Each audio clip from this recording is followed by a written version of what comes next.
Hello everyone, ICT virtual classes में आपका बहुत बहुत स्वागत है। तो जैसे कि आप जानते हैं कि हम पढ़ रहे थे रिवीजन पे लाइट यानी कि प्रकाश के बारे में, यानी कि हम रिफ्लेक्शन ऑफ लाइट पे रिफ्लेक्शन ऑफ लाइट पे आज करेंगे क्वेश्चन। उसी के आगे बढ़ते हैं। तो पहला क्वेश्चन हमारे पास है, which of the following material can not be use to make a lens. इनमें से कौन सा लेंस बनाने के लिए यूज में नहीं किया जा सकता। अब लेंस किससे बनेगा? लेंस हमेशा उस चीज से बनेगा जिससे लाइट आर पार जाएगी, लेकिन सॉलिड भी होनी चाहिए, यानी कि ठोस भी होना चाहिए। तो जैसे हम वाटर को बेसिकली हम लेंस की तरह यूज कर सकते हैं, पर वाटर ठोस नहीं है, पानी ठोस नहीं है, लेकिन फिर भी पानी में हमारी छवि बनती है, तो हम बना सकते हैं इसका लेंस को। बिल्कुल हम यहाँ पे लेंस की तरह उपयोग कर सकते हैं। दूसरा है ग्लास। जैसे कि आप जानते हैं ग्लास से तो हम उपयोग करेंगे ही करेंगे, और प्लास्टिक यूज कर सकते हैं, पर क्ले हम यूज नहीं कर सकते। अब वाटर पे जो सवाल है, पानी से क्या हम लेंस बना सकते हैं, तो लेंस होना चाहिए ठोस, यानी कि थोड़ा सा सॉलिड। तो यहाँ पर वाटर काम कर सकता है एक मीडियम का, लाइट इससे आर पार जा सकती है बिल्कुल। तो वाटर में बिहेवियर हो सकता है, क्योंकि पानी का कुछ ना कुछ अपवर्तनांक है, कुछ ना कुछ रिफ्रैक्टिव इंडेक्स है, तो definitely it can work as a lens. But हम इसे लेंस बना नहीं सकते, ये बात भी आपको ध्यान में रखनी है। But it can act as a lens, ये लेंस की तरह काम कर लेगा। ठीक है, नेक्स्ट क्वेश्चन हमारे पास क्या कहा गया है, the image formed by concave mirror is observe to be virtual, erect and larger than the object, where should be the position of object. Question कह रहा है कि जो प्रतिबिंब बना है अवतल दर्पण से, वो आभासी बना है, सीधा बना है, और वस्तु से बड़ा बना है, larger than that of object, यानी कि वस्तु के आकार से बड़ा बना है। अब पहली बार यहाँ पर हिंट पकड़ेंगे, और हिंट के तौर पर हमें क्या दे रखा है, कॉनकेव मिरर दे रखा है। क्या दे रखा है? कॉनकेव मिरर, अवतल दर्पण हमें दे रखा है। तो अवतल दर्पण में हमें पता है कि जो एक डायग्राम होता है वही वर्चुअल इरेक्ट बनाता है, यानी कि कॉनकेव मिरर में एक ही डायग्राम ऐसा है जो वर्चुअल इरेक्ट, आभासी और सीधा प्रतिबिंब बनाता है, और वो है हमारा जब वस्तु कहां पर हो, पोल और फोकस के बीच पे हो। तो जब पोल और फोकस के बीच में वस्तु होगी, तभी हमारा कैसा बनेगा, वर्चुअल इरेक्ट इमेज बनेगी। तो यहाँ पे हमारा आंसर हो जाएगा when object is between pole and focus. तो हम यहाँ पे लिख देते हैं, फटाफट से नोट करेंगे आप इस क्वेश्चन को। यहाँ पे लिख देंगे when object is between pole and focus, जब वस्तु ध्रुव और फोकस के बीच में कहीं पर, ठीक है, जब वस्तु, चलिए वस्तु, हाँ चलिए जल्दी से इसे नोट करेंगे, फिर बढ़ते हैं आगे की तरफ। चलिए नेक्स्ट क्वेश्चन की तरफ बढ़ते हैं। नेक्स्ट क्वेश्चन क्या कह रहा है, नेक्स्ट क्वेश्चन को ध्यान से देखेंगे। तो अगला क्वेश्चन भी हमारे पास इसी बारे में कह रहा है कि,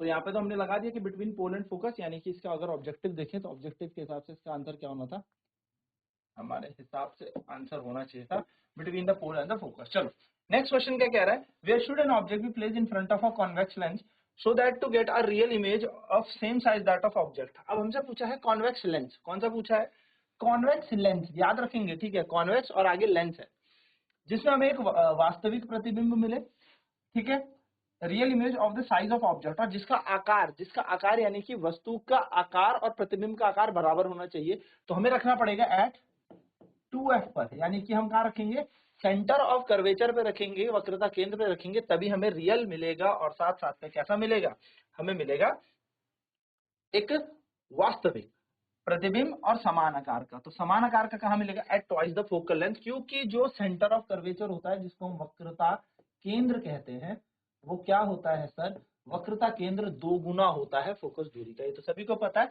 तो at twice the focal length. जल्दी से क्वेश्चन नंबर 3 भी देखें, फिर 4th की तरफ बढ़ते हैं, फटाफट से टिक लगाएंगे। अगला क्वेश्चन हमें दिया है, spherical mirror and a thin spherical lens have each of focal length -15 centimetre, the mirror and the lens are likely to be. वो कह रहा है एक स्पेरिकल मिरर है, यानी कि एक गोलाकार दर्पण है, और एक गोलाकार हमारे पास लेंस है, और दोनों के पास जो फोकल लेंथ है वो है -15 मीटर, 15 सेंटीमीटर, माइनस की 15 सेंटीमीटर। आगे कह रहा है the mirror and the lens are likely to be, कि दर्पण क्या होगा और लेंस क्या होगा।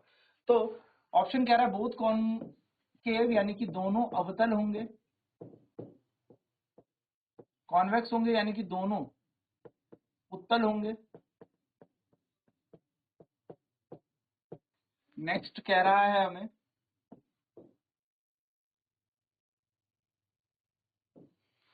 The mirror is concave and lens is convex, यानी कि दर्पण हमारे पास अवतल है और लेंस हमारे पास उत्तल है। और नेक्स्ट कह रहा है मिरर इज कॉन्वेक्स, यानी कि जो मिरर है दर्पण है, तो वो दूसरा क्या कह रहा है, दर्पण उत्तल और लेंस कॉनकेव है, यानी कि लेंस अवतल है। तो ये चीज हमें यहाँ पर कह रहा है, ठीक है। तो अब हमें यहाँ पे क्या करना है, आंसर ढूंढना है। तो आंसर कैसे ढूंढेंगे, ध्यान से देखें, बोथ कॉनकेव। अब सवाल है -15, फोकल लेंथ किसकी माइनस में होती है, तो फोकल लेंथ हमेशा नेगेटिव होती है कॉनकेव की। सर कॉनकेव की, अब कॉनकेव क्या, यानी कि अवतल की। तो अवतल में क्या सर, लेंस या मिरर, तो दोनों में, लेंस भी और मिरर भी। अगर माइनस में है तो आपको हमेशा कॉनकेव लगाना है, यानी कि हमेशा कॉनकेव ही इसका आंसर होगा, चाहे लेंस हो चाहे मिरर हो, यानी कि लेंस हो चाहे दर्पण हो। अगर फोकस दूरी माइनस में है तो इसका मतलब सीधा सीधा समझ लीजिएगा कि वो अवतल लेंस या अवतल दर्पण ही है, यानी कि वो कॉनकेव लेंस या कॉनकेव मिरर ही है। तो ये बात याद रखिएगा। जल्दी से इस क्वेश्चन को नोट करें, फिर बढ़ते हैं अगले क्वेश्चन की तरफ। चलिए अगला क्वेश्चन देखते हैं। तो अगला क्वेश्चन हमारे पास कह रहा है no matter how far you stand from a mirror, कोई फर्क नहीं पड़ता कि आप कितनी दूर हैं दर्पण से, ठीक है, योर इमेज अपीयर्स इरेक्ट, वो हमेशा की हमेशा वास्तविक ही दिखेगी, और सॉरी इरेक्ट दिखेगी, यानी कि सीधी दिखेगी। तो मिरर कौन सा होगा, तो कोई फर्क नहीं पड़ता आप कितनी दूरी पर हैं, लेकिन हमेशा वो आपकी जो प्रतिबिंब बना रहा है वो हमेशा सीधी बना रहा है। इरेक्ट मीन्स सीधी, तो सीधा प्रतिबिंब हमेशा कौन बनाता है, the mirror is likely to be. अब क्या होता है, हमारे पास जो सीधा प्रतिबिंब बनता है, यानी कि वर्चुअल और इरेक्ट इमेज बनती है, ये दो मिरर हमारे पास बनाते हैं। एक बनाता है प्लेन मिरर, जिसको हम समतल दर्पण जानते हैं, और दूसरा बनाता है उत्तल यानी कि कॉन्वेक्स मिरर। ये दोनों के दोनों हमेशा कैसा प्रतिबिंब बनाएंगे, आभासी और सीधा। सर दोनों में फर्क कैसे पहचानेंगे, तो दोनों में फर्क बस इतना है कि जो प्लेन मिरर है, यानी कि जो समतल दर्पण है, ये समान आकार का प्रतिबिंब बनाएगा। यानी कि मेरी हाइट अगर 10 सेंटीमीटर है तो इमेज भी 10 सेंटीमीटर की होगी, प्रतिबिंब भी 10 सेंटीमीटर का होगा, ठीक है। लेकिन जो कॉन्वेक्स है, यानी कि जो उत्तल है, ये हमेशा छोटा प्रतिबिंब बनाएगा, यानी कि क्या कर देगा, साइज को छोटा कर देगा। इसलिए याद रखिएगा, बनाएंगे दोनों के दोनों आभासी व सीधे, यानी कि बनाएंगे दोनों के दोनों वर्चुअल इरेक्ट। लेकिन कमाल वाली बात यह है कि जो प्लेन मिरर है, समतल दर्पण है, वो हमेशा समान आकार का प्रतिबिंब बनाएगा, यानी कि सेम साइज की इमेज बनाएगा। वहीं पर अगर मैं कॉन्वेक्स की बात करूंगा तो वो डिमिनिश इमेज, यानी कि छोटा प्रतिबिंब बनाएगा। बट हमसे तो यहाँ पर क्वेश्चन में ऐसा कुछ कहा ही नहीं है कि कोई बड़ा बना रहा है या छोटा इमेज बन रही है या सेम साइज की बन रही है। तो हम यहाँ पर बोलेंगे या तो वो प्लेन हो सकता है या वो कॉन्वेक्स हो सकता है, यानी कि या तो वो समतल दर्पण हो या फिर वो उत्तल दर्पण। चलिए नोट करें इस क्वेश्चन को, फिर आगे भी बढ़ते हैं। चलिए नेक्स्ट क्वेश्चन क्या कह रहा है, which of the following lens would you prefer to use reading small letter found in a dictionary. Dictionary में जो है उसको देखने के लिए आप कौन सा लेंस यूज करेंगे, या फिर कौन सा लेंस इस चारों में से आपको उपयोग में लाना चाहिए डिक्शनरी के शब्द पढ़ने के लिए। छोटे छोटे शब्द है। अ convex lens of focal length 50 centimetre. तो पहली बात तो सर डिक्शनरी में बहुत छोटा शब्द लिखा है। अब डिक्शनरी के शब्द को देखना है तो हमें बड़ा चाहिए, हमें डिक्शनरी के शब्द को क्या करना है, बड़ा करना है। अब बड़ा करने के लिए हम कौन सा लेंस यूज करेंगे, क्योंकि क्वेश्चन में लेंस पूछा है, तो बड़ा लेंस होता है मैग्नीफाइंग और वो होगा कॉन्वेक्स। तो यहाँ से एक टेंशन दूर हो गई कि उत्तल और अवतल में किसको चुनना है, तो उत्तल को चुनना है, क्योंकि उत्तल हमेशा क्या करेगा, छोटी सी चीज को बड़ा कर देगा, यानी कि स्मॉल लेटर्स को कैपिटल लेटर्स में, नॉट कैपिटल मतलब मैग्नीफाई कर देगा, आवर्धित कर देगा, बड़ा कर देगा। तो यहाँ पर जो भी कॉन्केव है वो ऑप्शन तो काट देते हैं, है ना। अब हमारे पास आया a convex lens of focal length 50 centimetre, अब convex length of focal length 5 centimetre. अब जिसकी पावर ज्यादा होगी वही तो यूज किया जाएगा। तो मैं सीधा यहाँ पर बताऊं आपको, power is inversely proportional to focal length, यानी कि जो क्षमता होती है किसी लेंस की वो वक्रानुपाती होती है फोकस दूरी के। तो जिसकी फोकस दूरी ज्यादा उसकी पावर कम। तो किसकी फोकस दूरी ज्यादा है सर? 50 सेंटीमीटर, तो इसकी पावर कम होगी, तो हम हाई पावर का यूज करेंगे, यानी कि 5 सेंटीमीटर वाला यूज करेंगे। आप चाहो तो इसको मैथ से भी कैलकुलेट कर सकते हो। हमें निकालना आता है पावर, यानी कि हमें क्षमता निकालनी आती है। क्षमता बराबर होता है 100 बटा फोकस दूरी। बस याद रखेंगे फोकस दूरी यहाँ पर सेंटीमीटर में होनी चाहिए, तभी हम ऊपर 100 लगाएंगे। तो यहाँ पर कितनी सेंटीमीटर है? 50, तो इसकी पावर आ जाएगी 100 बटा 50, 2 डायोप्टर, है ना। और इस वाले की बात करेंगे तो इसकी पावर आ जाएगी 100 बटा 5, 5 एकम 5, 5 दूनी 10, 20 डायोप्टर। अब आप समझदार है कि 20 डायोप्टर ज्यादा होता है 2 डायोप्टर से, तो definitely we will use a convex lens of focal length 5 centimetre, यानी कि हम एक उत्तल लेंस का उपयोग करेंगे जिसकी फोकस दूरी 5 सेंटीमीटर है, जिससे हम छोटे छोटे लेटर जो डिक्शनरी में है वो आराम से देख सकते हैं। रीजन क्या है उसका? क्योंकि सर पावर ज्यादा होगी तो वो बड़ा दिखाई देगा। बड़ा क्यों दिखाई देगा सर? क्योंकि हम कॉन्वेक्स यूज कर रहे हैं। अगर इसे और छोटा बनाना होता तो हम कॉनकेव यूज करते, यानी कि अवतल यूज करते। बट डिक्शनरी में वैसे इतने छोटे छोटे चूहे जैसे शब्द हैं, चूहे से भी छोटे, फिर और छोटे हो जाएंगे तो कैसे काम चलेगा? इसलिए चूहा तो खैर मोटा होता है, चींटी जैसे। ठीक है, चलिए इसे नोट करेंगे फटाफट। देखिए नेक्स्ट क्वेश्चन हमारे पास क्या कह रहा है। नेक्स्ट क्वेश्चन हमारे पास कह रहा है, we wish to obtain an erect image. हमें एक सीधा प्रतिबिंब चाहिए यूजिंग अ कॉनकेव मिरर, और यूज भी क्या करना है? कॉनकेव, यानी कि अवतल दर्पण यूज करना है। शर्त दे दी उसने कि अवतल दर्पण ही उपयोग में लाए। ठीक है, जिसकी फोकस दूरी 15 सेंटीमीटर की है, यानी कि फोकल लेंथ भी हमें दे दी 15 सेंटीमीटर। भाई इतना होना चाहिए। ठीक है सर, समझ में आती बात।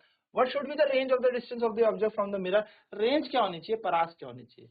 अब सीधी सीधी बात है, अगर मैं रेंज की बात करूं तो ये मेरा है, पहले पूरा क्वेश्चन देख लो आगे। Is the image larger smaller than the object? Draw रे डायग्राम। ठीक है, तो हम बनाते हैं रे डायग्राम। उसने हमें क्वेश्चन में क्या कहा? उसने हमें क्वेश्चन में कहा कि आपके पास एक फोकस दूरी 15 सेंटीमीटर का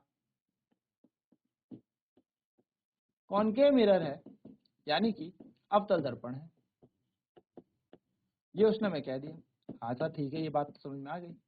अब अगर उसने ये कहा है और इसकी रेंज क्या होगी? इसने बोला हमें चाहिए इरेक्ट इमेज।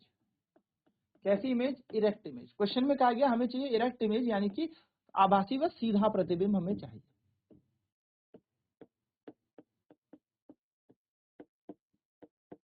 सीधा प्रतिबिंब हमें चाहिए। अब सीधा प्रतिबिंब तो सर तभी बनता है जब वस्तु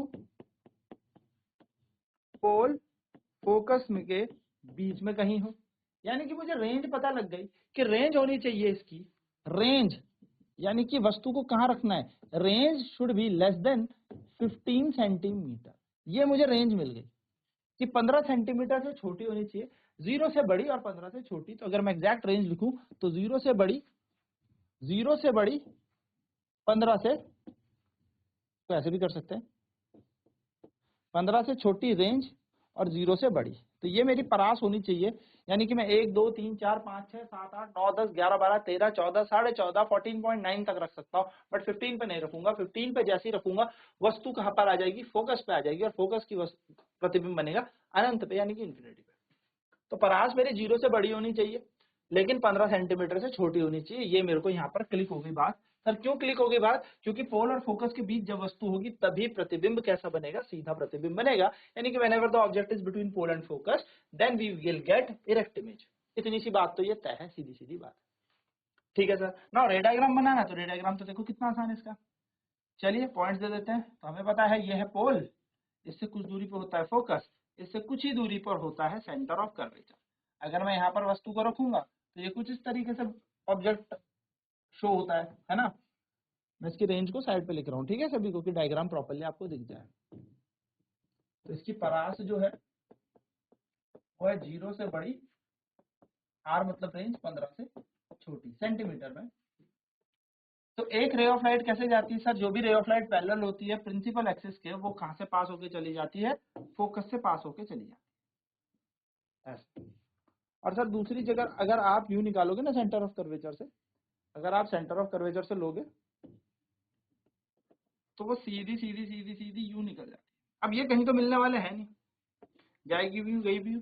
तो हम इसको क्या करेंगे, पीछे की तरफ एक्सटेंड करते हैं, है ना। हम इसको पीछे की तरफ क्या करेंगे, एक्सटेंड करेंगे इधर की तरफ, इसको भी इधर की तरफ एक्सटेंड करेंगे, एंड यहाँ फाइनली क्या बन गया, हमारी इमेज बन गई। तो this is object O O dash and this is image I I dash, बन गया प्रतिबिंब हमारा। तो बस यही हमारा काम था। तो हमारा प्रतिबिंब कैसा बन गया, बिहाइंड द मिरर, दर्पण के पीछे। और दर्पण के पीछे जो भी प्रतिबिंब बनता है वो कैसा होता है सर, वो होता है आभासी और सीधा, यानी कि वर्चुअल एंड इरेक्ट।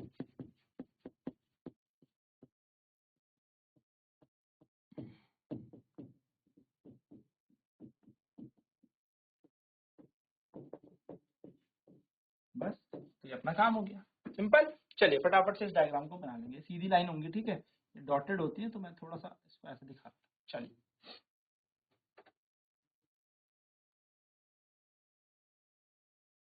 चलिए अगले क्वेश्चन की तरफ बढ़ते हैं।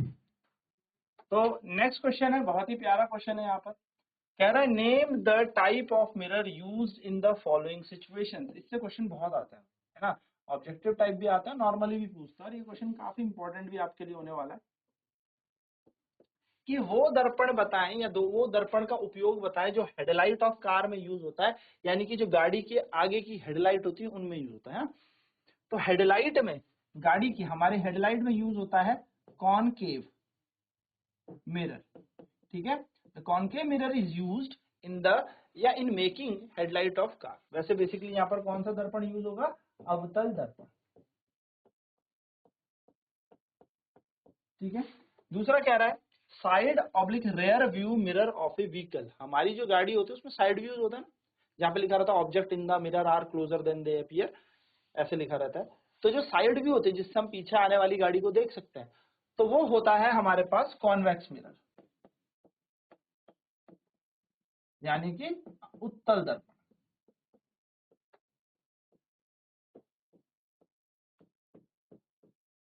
उत्तल दर्पण हम पे होता है। उत्तल दर्पण का काम क्या होता है, ये ना जितने भी ऑब्जेक्ट पीछे आ रहे होते हैं, जो वस्तुएं पीछे गाड़ी के आ रही होती है, उनको छोटा प्रतिबिंब बना देता है, जिससे हमें वाइडर एरिया दिख जाता है, पीछे का सारा एरिया, क्षेत्रफल दिख जाता है, जिससे हमें ये भी दिख जाए गाड़ी चलाते हुए कि कौन पीछे आ रहा है, कौन साइड से ओवरटेक करने वाला है। नेक्स्ट है सोलर फर्नेस, यानी कि जो हमारी सौर भट्टी होती है, तो उसके अंदर क्या होगा, उसके अंदर बेसिकली एक कन्वर्जिंग मिरर हम यूज करेंगे, और जो होता है कॉनकेव मिरर, ठीक है। तो कन्वर्जिंग मिरर कौन सा होता है, कॉनकेव, यानी कि एक अभिसारी। हम यहाँ पर दर्पण यूज करेंगे जिसको हम कॉनकेव मिरर ही कहते हैं, यानी कि यहाँ पर भी होगा हमारा अवतल दर्पण। चलिए इसे फटाफट नोट कर लें।